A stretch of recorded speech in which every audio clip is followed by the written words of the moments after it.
Hey everyone, it's Emily from Life So Savory, and today we're going to make an awesome tote bag out of nylon strapping.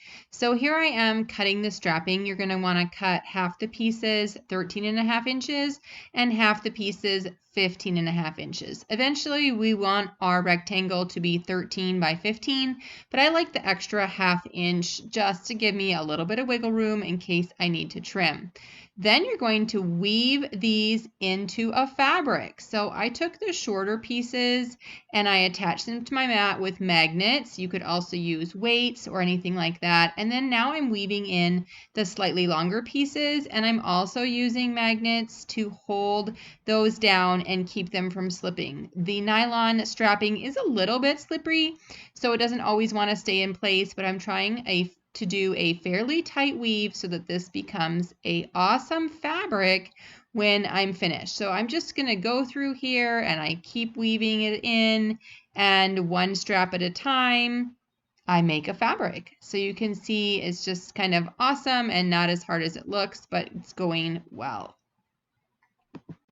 I'm going to be actually creating 2 of these woven pieces of fabric, but due to restrictions on my magnets and my cutting mat, I made one first, and then after I sewed the edges, I went ahead and created the second one. After you've got the mat all woven together, then you're going to go around the edge and either use pins or clips to hold every piece to the other edge. This works great with clips. You could use pins, but it just takes a little bit more time. Here's where the extra weaving comes in handy. If there's a little piece that's sticking out, you can go ahead and just trim it off, because we know we gave ourselves some extra length and width on this project. Once you have the edge all pinned or clipped together, then I went ahead and put some in the middle so that it doesn't skew. It's kind of easy for these weaving pieces not to come apart, but to get angled, and I want it to stay as straight as possible. So I did go ahead and put some pins in the middle just to hold it together, and then you're going to go to your sewing machine and you're going to sew around the perimeter, attaching all of the pieces to each other.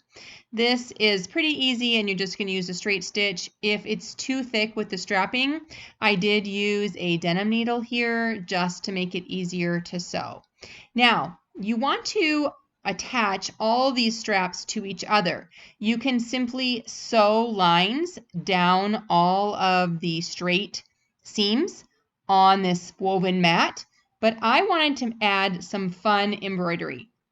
So using my Stellaire machine and the large 9.5 by 14 hoop, I went ahead and hooped some sticky stabilizer, and then I was able to stick my woven mat right to this and use a fun design from Art Spira to attach the pieces all to each other. Again, you can just sew down the rows and the columns and make a easily quilted woven mat, but I wanted to add a little bit more flair to it. So I found the middle of my mat, the middle of the hoop, and then you're just going to open it up and stick it all down onto the hoop.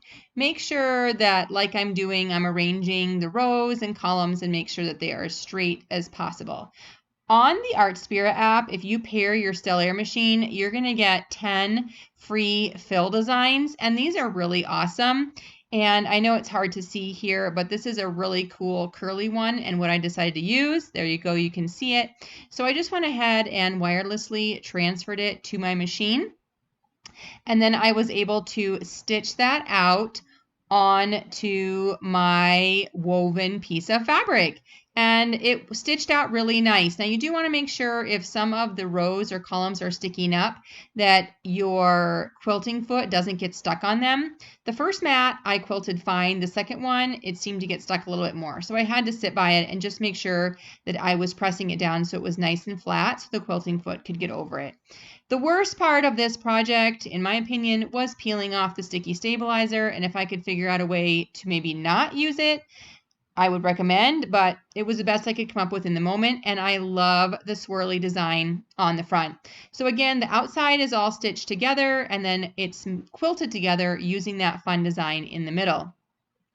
On the long side, you want to cut out notches that are 3 inches by 3 inches on the corners. So not the short way, but on the long side, the 15 inches, we're going to notch those out. But before you do, go ahead and stitch along those lines so that nothing comes apart.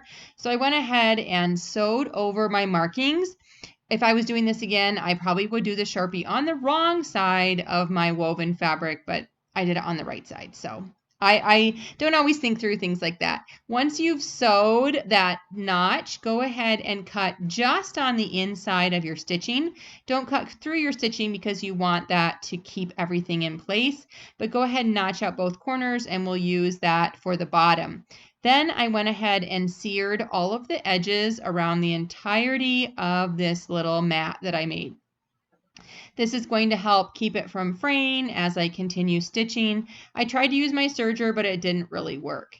If your fill design didn't get all the strapping, like mine didn't get the bottom and the top, I went ahead and sewed a couple of just straight lines with my sewing machine and more of a matching thread to get this piece of fabric so it would stay perfectly and not come apart. I didn't want any holes.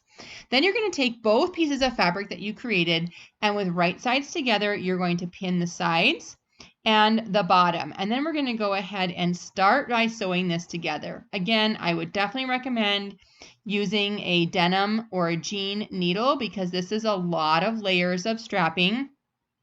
My machine had no problem getting through all of these, but I was using that jean needle. You're also going to want to use a really strong stitch. I went ahead and used the triple stitch on my machine, or you can just go over several times yourself. But you want to make sure this is secure because this is literally going to be a bag that I'm going to carry things in. I don't want anything falling out.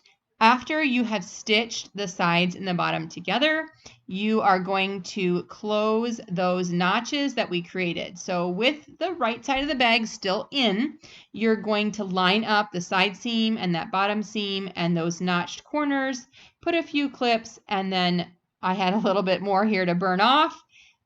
And once you've done that, you can sew across this line with the straight stitch or the triple stitch, whatever you want. Shove it in your machine.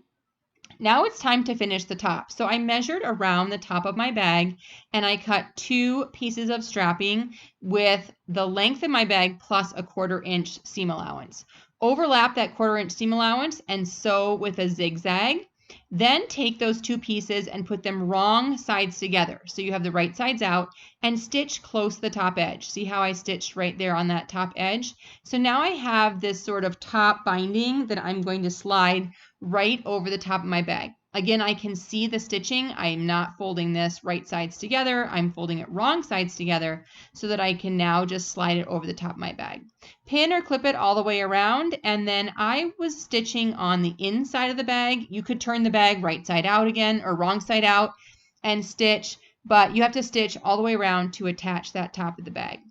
Measure some straps the length that you want, and then I pinned them 2 rows down on the strap and folded over about 3/4 of an inch on the bottom to make sure it didn't fray.